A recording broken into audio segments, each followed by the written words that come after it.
What's up, everyone? Welcome to episode 6 of Training Tuesdays. I find it very hard to believe that we've had 6 of these. Time has literally flown by. I also can't believe that we were here just 1 week ago with Dr. Lizzie Baker and Judy Donnelly talking about carbohydrates, and we gave you some amazing recipes to try, and hopefully you were all able to give them a shot over the past week. And today we have another important nutritional topic, the importance of protein. And we have a special guest that I'm going to introduce now. We have Judy Donnelly again, our expert, but we've also got Zach to join the show today as well. Zach, welcome from the Hannaford Demonstration Kitchen. How are you? I'm great. How are you? Good, good. Now tell us a little bit about your background. I know you have a culinary background. I know you're a registered dietitian. You work on the team at Hannaford. Tell us a little bit about your background. Yeah, so I guess to bring it way back, I should say, when I was in high school, I actually was part of a local culinary tech program, the Green Ladle, that actually participates in the Dempsey Challenge. They're the ones that help prepare the massive omelet breakfast on the day of the challenge, which is sort of a great sort of full circle thing. And I'm also a registered dietitian with Hannaford. So what I do with them is it's a free service that we offer, where we can do one-on-ones with individuals, like going through store tours, stuff like that. Any sort of nutrition questions that someone might have, and as well as sort of promoting the idea of healthy eating and preparing simple meals, whether it's an appetizer or something like that, that provides not only great nutrition, but also it's fun, easy, something we do with the family, and it's sort of introducing those healthy topics in a very streamlined sort of way. So what we're actually doing today, though, is we're going to be working on a power up with protein. So sort of our theme that we have. So we're going to be sort of highlighting 2 recipes that are super simple, whether they're pre training or they're recovery. That's up to you, but basically we're going to be doing a chickpea salad shortcut, we call it. So basically utilizing a pre-made chickpea salad that you can find at Hannaford in the deli section, right with all the hummus, and just adding a few fresh ingredients to really sort of liven it up, as well as making a protein-powered avocado toast. So taking the famous breakfast that everyone loves and adding a little bit more protein to it, and sort of making it a little bit more fancy. But all of these recipes have minimal ingredients, and the prep work is super easy. I always tell customers at the store when we're preparing sample items that if I can do it at my little wheelie cart, you can do it at home. So it's very fun, simple recipes. Love it. Well, I look forward to seeing the results of those. And if anyone has been at the Dempsey Challenge before, they'll know the omelet station well, where there's 50 or 60 people making those omelets and getting them ready. So good memories personally, and also good memories for yourself. Now, Judy, you're going to go and help Tish on some demonstration there. So we'll let you go. We'll check back in with you in a minute. And Zach, why don't we get you started, and I'll go over and check in with Tish. So I look forward to coming back to you, and we can talk a little bit more about protein and the relevance of protein within a healthy lifestyle, be it an active, healthy lifestyle. And obviously, as people are gearing up for the challenge this year, putting in longer workouts, and also just wanting to maintain that healthy nutrition. So we'll get you started, and we'll welcome Tish here in a moment. Tish, here you are. Welcome. The joys of technology. The joys of technology. Oh, Travis, the omelets. We are going to miss them this year, aren't we? We are going to miss that. Well, I was going to save this for later because I am plant-based. So we're not doing eggs here in the family anymore, but that's one thing that I definitely do miss sometimes. So I'm looking forward to Zach's advice on how we can supplement because omelets, oh man, those omelets are good. Yeah, they sure are. But that's all right. We can make our own omelets this year, that's right? Yeah, we can do it ourselves. Now, you are obviously we're working on the Couch to 5K. It's a couple of weeks since we checked in. Yes. You introduced the beautiful grandkids, and you're all working together to stay motivated and stay active. Yes. Why don't we share a little bit about where people are in their training progress 6 weeks in, what they might be experiencing, what they might be, some of the challenges they're facing. Let's just talk about kind of where people are at within their training plan right now. Okay, so we're 6 weeks into the program. 5 weeks into the training because we did an intro week. So we're moving into week 5. And if folks are noticing, if you are doing this training, if you're noticing the runs are getting a little longer and there's a little more time spent. So it's getting a little more intense. And I did find out, we had to do a little bit of catching up with the grandkids. So we did some catching up and I found out that I had to be very patient, which is something that's really good to learn. The kids managed, but we really had to encourage them. It's okay to slow down because now the running time is starting to extend a bit. So be patient with yourself. Remember that. Start slow and slow down if you need to. Yeah, perfect. I agree. I think, and it's also, we're coming to the end of summer. Everyone's plans are kind of out of the way. We can start to get in a bit more routine now. So it might actually be that over the next few weeks, at the 3 weeks we have left, that you can get into a bit more rhythm, So that is something to continue to develop, is find your routine, stick to it. Sometimes I find if you leave your workout to the end of the day, then maybe it doesn't get done. So prioritizing and kind of penciling it into the calendar to make sure it's on the books and committing to it as well, I think could be helpful. Yeah, I have to tell you, I made a deal yesterday. We were minus a team member because he went fishing instead of running with us. But we made a deal before we left. So tonight I'm going to meet him. His sister gets to rest, and he has to run with Moo tonight. So absolutely, you got to make this manageable. You've got to make it fun. It's a really great workout. It truly, truly is. Yeah. Remember to warm up. Those dynamic movements. Get yourself warmed up.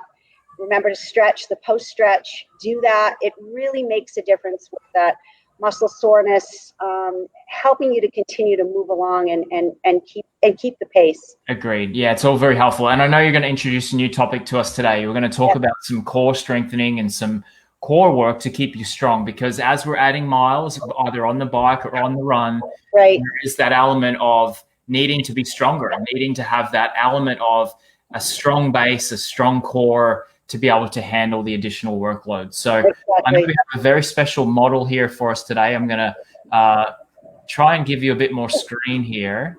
Let me switch that out. I've seen this face before. Judy, welcome. Hi, guys. Hi. So why don't you run us through here, Tish, what we're going to be working on today and some demonstrations for us. Okay, so again, remember this core work too. And I may be in the screen a little, but I really want you to see Judy. This core work, it even though we're focusing on cycling and run walk, this core work can be used for any activity. Pretty basic, it's pretty simple. So what I'm going to do is I'm going to walk you through a few different exercises. Judy as our model, jack of all trades, and it's some stuff that you can do at home. We're going to weave in, remember the movements of the spine that we did in our, I think it was our second class, I believe, either our second or third class. So we're going to weave in some movements of the spine. But right now, what Judy's going to do for us is she's going to bring herself onto her back. She's going to ease her way onto her back. And she's going to give a quick knees to chest. Give a nice little stretch to the lower back. She's going to breathe. So important. Engage the breath. Little range of motion, neck, shoulders. She's going to slowly turn her head side to side. So you've got some range in neck, shoulders. And then she's going to pause with her head, come back to center. And then she's going to make little circles with her legs, one way, the other way. A nice little self-massage, your back up against the floor, the mat, whatever it is you're lying on. Then she's going to give a quick hug again, a quick knees to chest. I got to get my hands out of the way.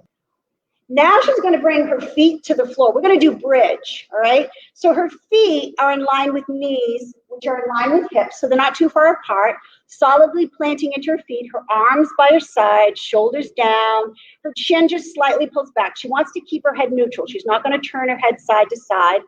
She's going to engage the breath, and she's going to engage her core. So she's going to think about firming up her abdominals, and think about your core as the portion of your body right around just a bit your hips right through to the diaphragm, all right? So what Judy's going to do with the breath, she's going to engage her core. She's going to inhale and lift. And then with her exhale, she's going to lower, keeping her core engaged. And she's not going to quite touch down. She's going to lift with her inhale. Look at that, beautiful bridge. And then she's going to exhale and lower. Now she's going to inhale and lift and hold. She's not going to hold her breath, but she's engaging the core. She's breathing. Front of the body, opening, back of the body, engaging. Now, if you want, you can pick one foot off the floor at a time. Inhale, right foot maybe. Exhale, right foot down. Then you do the left foot. Make sure your hips don't drop. If your hips drop, that probably means your core let go. So this is one exercise you can do. How about Judy? Hold here, take a breath, and as you exhale, come back down. There's your bridge. Hug your knees to chest again. That's a nice counter pose, a nice counter stretch to bridge.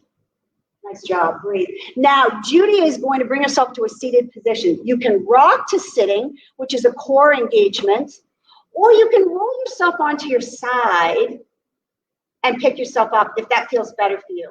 And Judy's going to do an exercise called half roll down. We do this in Pilates. So again, notice how Judy's knees bent, feet on the floor. She's sitting tall. Look at that length to her spine. You can have your hands around the back of leg or arms to the side of legs. You just don't want to use your hands or arms to pull you up and down. She's going to engage her core again. As she rolls down as far as she can go, she's going to inhale, and she's going to use her core with her exhale to pull her back up, engaging her abdominal, lengthening up through the crown of her head, down through her sitting bones. Down she goes with her inhale, back up she goes, using her core with her exhale. So it's the core that is moving her body. Now the next time Judy rolls down, she's going to hold it, she's keeping her core engaged.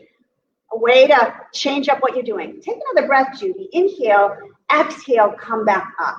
Okay, a little variation. Now she's going to turn, she's going to face the camera so she can show you a little oblique work with this half roll down. So you're going to turn and face the camera, Judy. There you go. So now, same thing, half roll down. She's going to roll down with her hands across her chest. Inhale. As she exhales, she's slowly going to rotate to her right, back to center with an inhale. And as she exhales, slowly rotate to her left. And she just continues to do that. You got a little oblique work going. The next time she comes back to center, she's going to inhale and she's going to exhale her way back up. And then she's going to lengthen her legs, heels on the floor, toes towards the ceiling. We're going to do a little movement of the spine. So she's sitting tall. Inhale. As she exhales, she's going to ease her way forward, forward fold. She's going to hold it. You can do it dynamically, or you can hold 10, 15, even 20 seconds. She's going to hold again with an inhale. And as she exhales, she's going to come back up. She's going to reach overhead. She's going to side bend. And she's going to bring her right hand to the floor. She's going to lengthen up through her left arm. And as she exhales, she's going to lean to her right. She's going to reach up with her left arm, bringing her right hand to the floor. And she's going to lean to her left. Now she's going to rotate. She's going to reach both arms up. Inhale. She's going to rotate to her right, bringing her right hand behind her right hip, left hand over her right leg, and she's going to look to the right. Look at the length to her spine. She's not leaning back. She's sitting tall. She's going to do that again. Inhale, reach up, but now she's going left. Left hand behind left hip, right hand over left leg, looking to her left. She's moved her spine in all of its directions. She's going to inhale and lengthen back to center. That's a little back bend. Reach up, Judy. Inhale. You get a little back bend when you do that. And now she's going to ease her way forward into a forward fold again as she exhales. Nice work. Come back up, Judy. Take your time. Ease your way up. And she's going to transition to plank. Good old plank work. Now what she's going to do, she's going to do a full plank. So she's going to bring herself to her forearms so you don't have a load on hands or wrists, because we're going to go there a little bit. She's going to lengthen into a full plank position. Look at her body. Look at the length. Her hips are engaged, shoulders square, head in line with spine. Now she's going to engage that core. She's going to do the same thing. Doesn't have to go too high. How about the right foot up with an inhale, and then the right foot back down with her exhale. And then she does it with the left. And she just keeps going back and forth, keeping that core engaged. Notice her hips don't drop. Her head stays in line with her spine. Now, if you're feeling like, ooh, this is getting to be a bit too much, you can drop to your knees. But see how she kept the length to her spine? And you can just pick a knee up. Same thing. Inhale. There she goes. Beautiful. Exhale. Beautiful job. Now what she's going to do, she's going to tuck her knees in a little closer, bring herself to her tops of her feet. She's going to go into extended child's pose. It's a nice little stretch here. Then she's going to come back. Now she's going to come into tabletop position. Her hands shoulder width, her knees hip width. Now she wants to make sure her knees are lined up with her hips, and they are. Give your fingers a spread, create a foundation. It actually takes a load off of your wrist, off of your elbows. But if your wrists bother you in this position, you can make fist, Judy, that takes a load off of your wrist. We're gonna do alternate arm, alternate leg. So Judy's gonna bring her right arm forward, her left leg back. She's gonna hold. Now she can do it with the breath. She can inhale and then exhale it back down and then go the other way. She can inhale, left arm forward, right leg back, and exhale it back down. Notice how, now Judy's gonna reach her right arm forward, left leg back, and she's gonna hold, stabilizing. Whenever you balance, you engage the core, building strength, stability, coordination. Now she's gonna inhale, arm, leg extended, and when she exhales, she's gonna bring arm, leg back and not touch down. She's gonna reach out with an inhale, and then she's gonna pull back. One more time. This time, Judy, reach out and hold, and then bring hand and knee back, and then she goes the other way. You always gotta go the other way, right? Left arm forward, right leg back, arm, leg extended, inhale, exhale, she brings it back. Look at how she's keeping her head in line with her spine. Now, Judy, do it with an inhale, reaching out, exhale, bringing back without touching down. So again, without touching down, balance, stability, engaging that core. Go ahead, you can bring hand and knee down and give yourself a child's pose stretch again. This feels so good. Favorite pose. Now Judy's gonna transition to standing. So she's gonna bring her feet to the floor. She's gonna keep her knees bent. And then she's gonna slowly come up, reaching overhead with an inhale, which puts her into a little bit of a back bend. And then she's gonna exhale, bring her arms back by her side. She's gonna turn and she's gonna face the camera. And we can do a side shot too. But we're gonna do some squats. So Judy's gonna probably bring her feet a little more than hip width apart. Judy's got some nice long legs. And what she's gonna do is Judy's gonna move into a squat, sitting back into her heels, palms up, inhale, and as she exhales, she's gonna sweep her arms back as she stands tall. So now some range of motion, and even though you're building strength in your legs, nice job, Judy. Exhale, sitting back, think about engaging that core. Inhale, sweep up, exhale, come back. Now, Judy's gonna sit back and hold, and she's gonna breathe. And what we're gonna have her do is we are gonna have her come back up. And then we're gonna have her turn at side two. Her squat looks really good. So Judy, turn side two so you can see what happens with her knees when she sits back into her squat. See how her knees, sitting back. She wants to keep the knees behind her toes in line with her ankles. Common mistake is people lead with their knees. See how our knees came forward? You don't want to do that. That puts a big load on your knees. So sit back first, and then there's your squat. Now Judy's going to face front because this is a great way to finish. She's going to move the spine. Standing tall, inhale, she's going to reach up. Exhale, she's going to sit back, bend knees into a forward fold. Once she releases into that forward fold, breathe. She's going to come back up with an inhale. Back, reaching up. Right arm by her side, reaching up through her left arm. She's going to side bend to the right. Think about length. Inhale the right arm up, left arm by her side. Lengthen and lean to your left. Now she's going to bring her arms to shoulder height with an inhale. Palms open, thumbs back, chest, shoulders. And she's going to rotate to her right. She's going to come back to center with her inhale.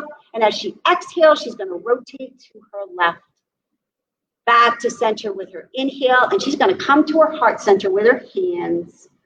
And she is done. A little bit of core work, a little bit of spine movement. All so good for your activities that you do. Thank you, core workout tips. You're welcome. Thank you, Judy. Thanks, Judy. We'll see you soon. Tish, that was great. Now, a few questions. What and when would you incorporate this into regular life training plans? When do you see this fitting in for our participants? The beauty of core work, you can do core work as often as you'd like. You could do it in the morning, you could do it in the evening. You can do it, maybe it's a rest day and you do it on a rest day, but you truly can do core work as often as you'd like. You really can't overdo that core. Get your stretches in, that's really important, but that core can be weaved into the program as part of your run walk. If you wanted to do it before, you could do it after your run walk if you're not too tired. You can do it separate of your run walk, your cycling, but as often as you'd like. Yeah. And it's great. I think that everything we do in life starts from the core. So whether you are actively pursuing a training plan or getting ready for the Dempsey Challenge, if not, you can also save it and continue that for whatever is next as well. Exactly. Dawn did have a question, which is a great question. Thanks, Dawn. How many repetitions for each move, or do you just move through that sequence and that flow once through? What would be your advice? That is a great question. And the True Blue, if you're truly engaging your core, seriously, you do not have to do that many repetitions. Like, for instance, the alternate arm, alternate leg. Maybe it's reaching out one side 5 times, pulling back, but consciously engaging your core. Do the other side, 5 times. Maybe it's 5 to 10. But you don't have to do this 20, 30 repetition thing. Same thing with your plank. You're going to notice, you do it engaging the core, keeping the body in alignment. You do 5 or 6 on each side, and you're really going to feel the work. Yeah. So it doesn't have to be high reps. You can really keep the reps low. Think about engaging that core. Yeah. Brilliant. I love that. Any final advice? Is there anything we should be watching out for in terms of aches and pains or things? This shouldn't hurt, right? There's the good pain of knowing that your muscles are working, but there's the bad pain to take into account of back, neck, shoulders, knees, things like that. Is there anything that people should be aware of or thinking about as they're going through this core routine? And, and again, I'm more of I'm definitely active, but when it comes to running and cycling, I'm more of your social runner, walker. And I think one of my biggest things is don't push through pain. Pain is telling you something. We're at this pace, we're at this level where think about what that pain is and don't push through it.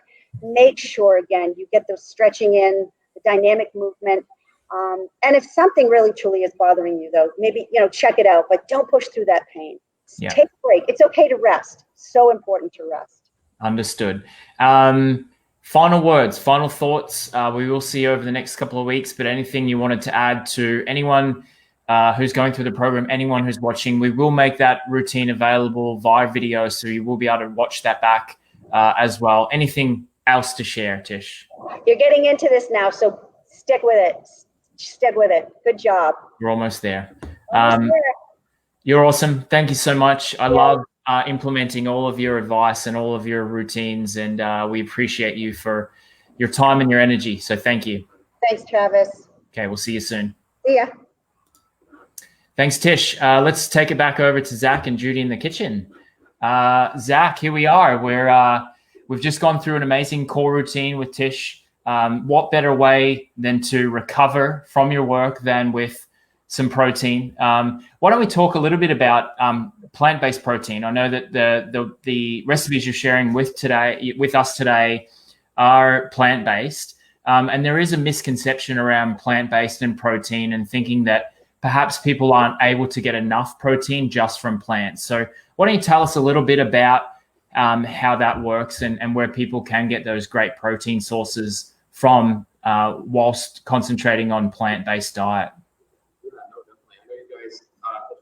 Carbohydrates last week, which is great, which is a huge part of your primary fuel source when you're talking about endurance running and stuff like that. With our carbohydrates, what we're going to be looking at is this is primarily plant-based that we're having right now, and like you said, the common misconception might be that you can't meet your protein needs with a plant-based diet or something like that. Where the average person actually oftentimes meets or exceeds their protein needs in a given day. So if we think about meat sources, there's the red meats, chicken, stuff like that, fish. But the plant sources, we're going to be talking about like nuts, beans, legumes, stuff like that, as well as different grains, soybeans, all of these different things. That as long as you're eating a variety of these plant sources, and a variety of these plant-based proteins, that you're really going to probably meet your needs. As long as you have sort of a diverse diet. So sort of pairing things together. So we think of like beans and rice, or maybe, soy as, our primary protein source for you, which would be a more complete protein.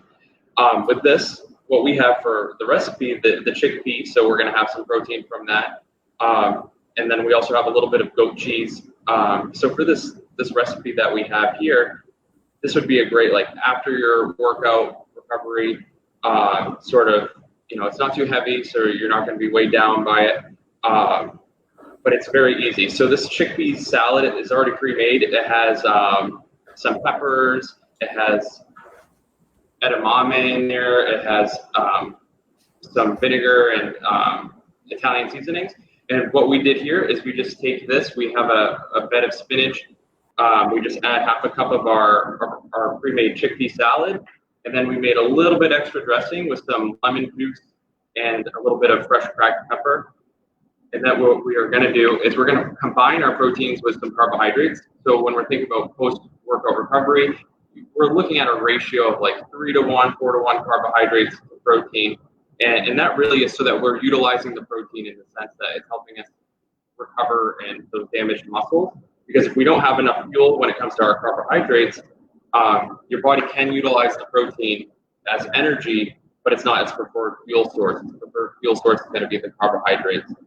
So I know last week they talked about chocolate milk being an excellent recovery drink. You're going to have some protein in there as well as that good ratio of carbs. So I just added a little bit of diced apple to it. I'm going to add a little bit of our crumbled goat cheese.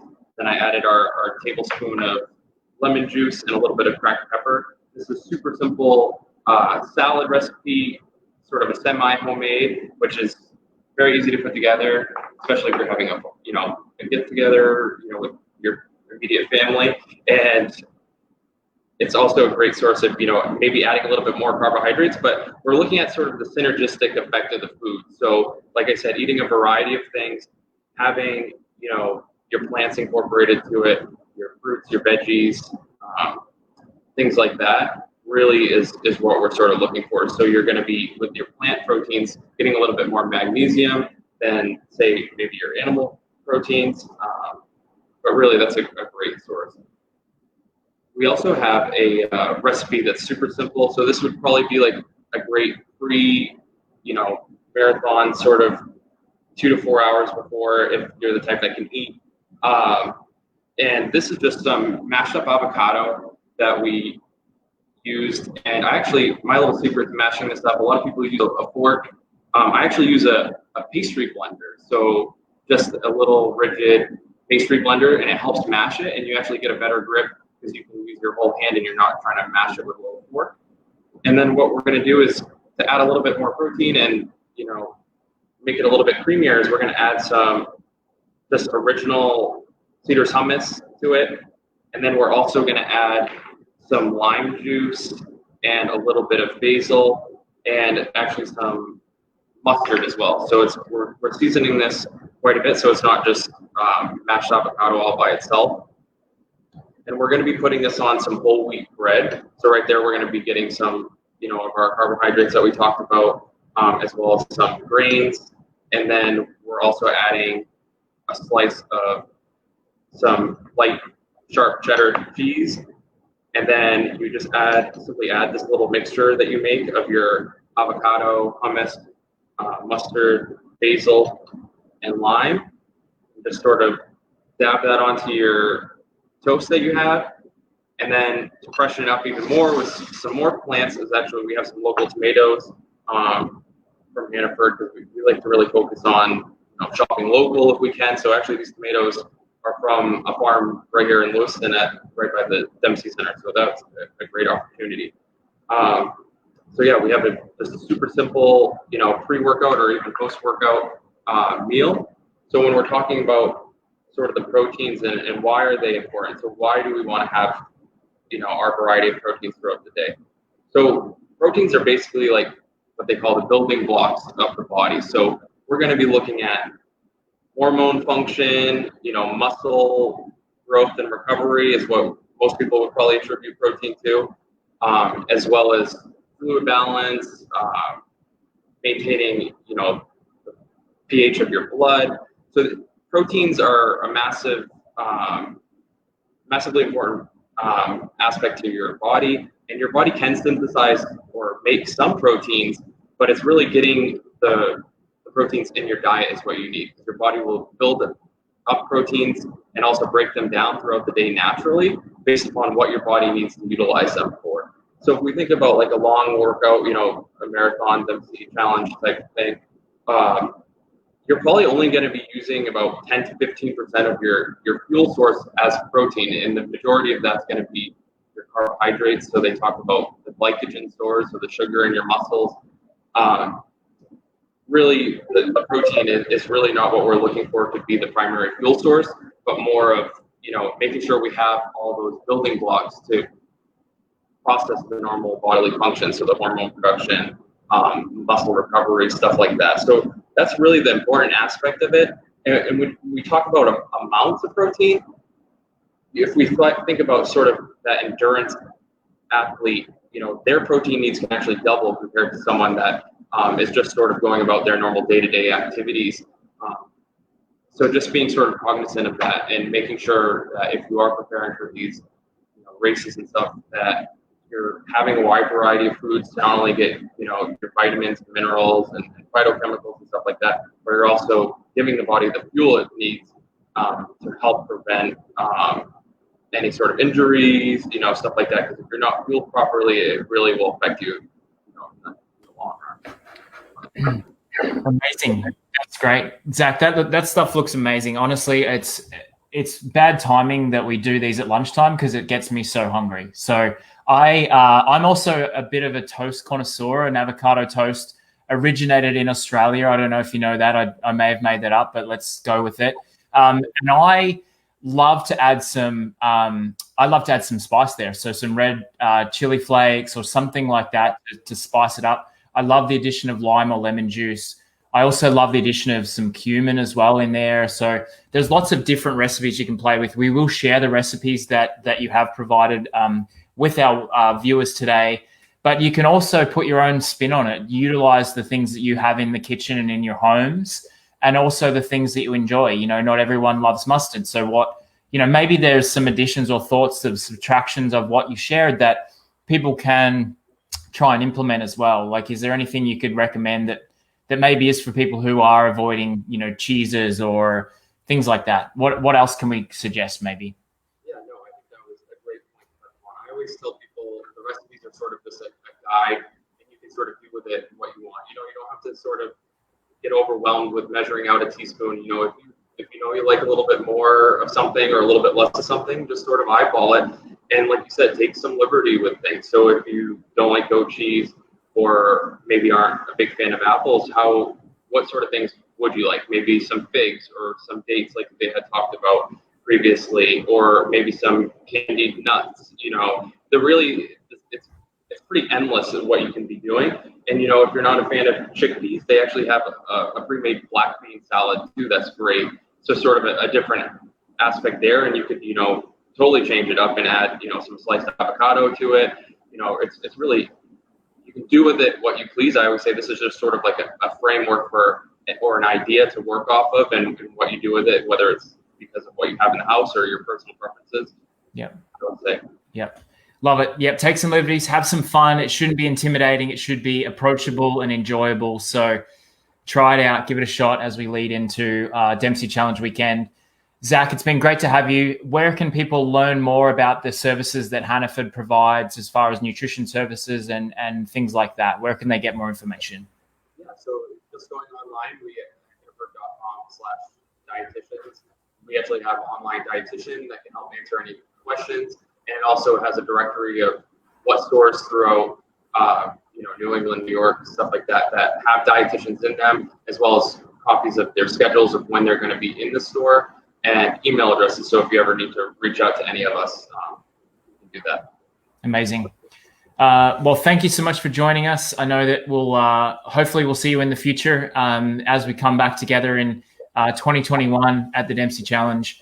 Love your work, love the recipes. We'll share those, and thank you so much for being here. Thank you. All right, that's it. Week 6, episode 6 of Training Tuesdays. I'm going to be very sad once we end these in a couple of weeks here. But stay tuned for the next 2 weeks. Next week, we will be talking about hydration, which is ever important as we start to get towards the challenge. And then we have a special surprise on the final week that will be shared in due time. But please, if you have any questions, send them over. Join our Strava club. We will be taking questions in the club. We're also at 94,000 people who have joined the Strava challenge. So let's do our best. Share with your friends. Let's get that over 100,000 before the end of the month. I'm Travis McKenzie, the host. Thank you so much for the experts. It's been great to be here as always, and we'll see you again soon.